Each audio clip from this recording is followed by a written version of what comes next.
The Water Research Commission is headed to the Northern Cape as part of their research and development initiative.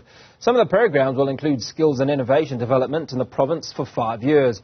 Joining us to tell us more is Dr. Jennifer Molwantwa, CEO of the Water Research Commission.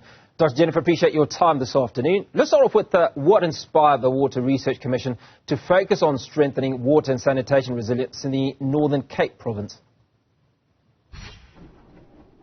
Thank you very much for the invitation, Hugo. The Water Research Commission has developed a new strategy that was approved in 2023. And in the main, we found that one of the key challenges was that there was a lack of uptake in terms of some of the research, development and innovation products that we had. And when we assessed this, we found that it is due to the fact that in most of the cases, we have not done due diligence with regards to stakeholders and that would be beneficiaries of such innovation products. And as a result, you find that you kind of trying to impose that the innovation products on them. And hence we have then rolled out from 2023 onwards provincial visits just to really do a skills and audit as well as a needs analysis in terms of what are the key research questions, and so that we can define our research agenda to be able to be more responsive. And in our provincial visits from 2023, we found that the Northern Cape was quite a key area that we needed to address, focus on with regards to issues of climate change, the water availability, as well as some of the other challenges that were raised within the Northern Cape. And hence we are going back post our visit to really go and implement and partner with the Northern Cape government, the university, which is Solplaki, as well as the DWS, SALGA, MISA and WISA.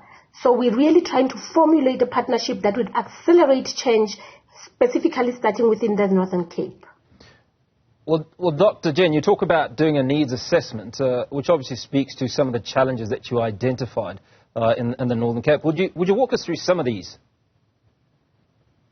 Yes, definitely. One of the key elements is that there isn't enough water available, knowing very well that it is one of our really arid areas within the country. And therefore, when we're looking at technologies such as water treatment works, wastewater treatment works, implementation of access to water and sanitation, it cannot be a blanket approach that you can find being easily done in Gauteng due to the challenges and the limitations of water. And therefore, there you need a specific insight into the real challenges and have decision-making that is really informed by research and development, so that you can be able to have solutions that are fit for purpose. And hence we identify that as some of the issues. But also we have found that, and this is across the board, most of our local government and water sector partners do not really utilize universities as key resources of research development to really assist in making the right decisions when it comes to infrastructure designs, when it comes to flat line designs. In most of the cases, we are finding that with the skills limitation within government, you still have got a lot of consulting firms which obviously have got vested interest in terms of the business that they do, being playing an advisory role. And we believe that the Water Research Commission, being an entity of the Department of Water and Sanitation in South Africa and being funded by the fiscus, would be the right vehicle to really provide some of these advisory services to government. Let's talk about the strategic partnerships that you've formed. I mean, you've talked about the Solplaki University and others. How important are these smart partnerships in addressing the challenges that are water-related in the Northern Cape? Very, very strategic. I mean, we have WRC, it's a 50-year-old organization. And in the past, you'd find that when we are dealing with challenges of water and sanitation, just to make an example, in Limpopo, you'd have researchers which are key and skilled and really capable, coming all the way from, example, the University of Cape Town or Stellenbosch or Wits, going to assist in solving those problems. But the gap that we found is that in terms of skills transfer, in terms of also making sure that local solutions are provided by local researchers, that was a big gap, and that was not being addressed. And hence we are now saying that within the Northern Cape, now that there is a university, do they have a center of excellence or skills and capabilities around water and sanitation? And we find that, yes, while it is still a new university and still emerging, we really can provide much more support. One of the key interventions we aim to do is to also fund a local government center of excellence, where there will be a lot of training of, civil servants within that space and within the Northern Cape, and the WRC will be making a commitment of 5 million rands per annum for a period of 5 years. And this is, in a way, a way for us to be able to accelerate this change. But we're not only working with the university. We've got MISA, which is the Municipal Infrastructure Agency of Government, and we're saying let them come on board to be able to fast track and ensure that there is this skills transfer and capacitation and empowerment.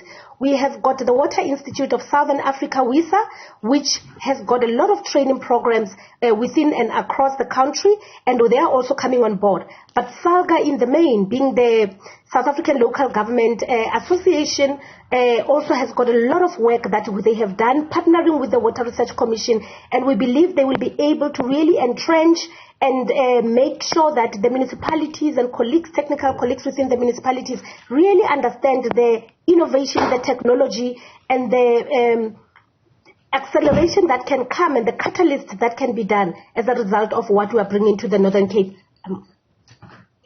Dr. Jen, I'd imagine that one of the problems, outside of your son popping in to say hello,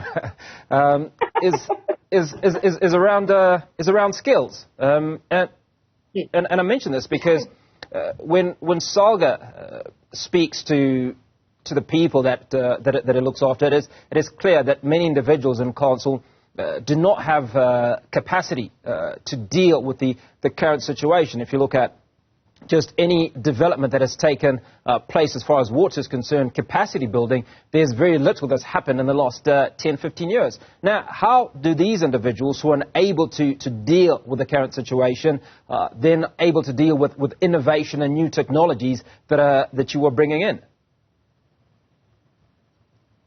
So we really believe that, look, when it coming from researchers, from the universities, from technical people, it may sound also technical and also scientific. But SALGA in the main, it's really an association where there is lessons learned, cross-sharing of information and educating each other. And we believe that as a partner of the Water Research Commission, there really is a lot to be leveraged in terms of the water and sanitation projects that we have partnered with SALGA, and where they've also identified the depths within the local government space, and they will be in a better space to also, enhance the uptake, the understanding, because that is the association from where most of the technical people rely on. So it's really critical that we have come this way, and we believe that the Northern Cape, being one of the critical areas in terms of water availability, is a start. We have also, of course, identified some of the other provinces, and our road shows, do not just stop at the Northern Cape, but they're really trying to go across. But one of the key areas is that, for example, looking at Limpopo and looking at the Northern Cape and Northwest, there are these challenges around almost similar climatic conditions, low rainfall, dry areas, desert kind of formations. And we're saying, let us learn from each other and not duplicate or reinvent the wheel every time we are trying to bring this on board. But we found that SALGA is a willing participant and really will catalyze our output and being able to hand over these to the local government space and to support service delivery around water and sanitation in particular. And notwithstanding the challenges of climate change, which is a really new space for all of us, but we have done a lot of work within the Water Research Commission, and we believe working together with the university and our partners, we really should be able to fast-track the understanding within the local government space and make sure that we're taking these challenges into consideration in any of the decisions that we're making.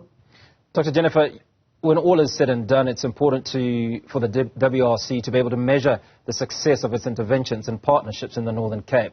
How do you intend to do this? What are some of those mechanisms that will be put in place? Definitely, that's so critical and important. What we have said is that we're not just going to the Northern Cape and then, to do this roadshow and then to sign a memorandum of understanding and then walk away. We will set ourselves key performance areas and indicators that we will be measuring on an annual basis, and we should, on a continuous basis, also be feeding back in terms of how far we have come. Our strategy is a 5-year strategy, so we're hoping that within 3 years of us having gone to the Northern Cape, we should really come back to report back in terms of the advances that has been made, where the challenges are, and how we can best improve on what we have.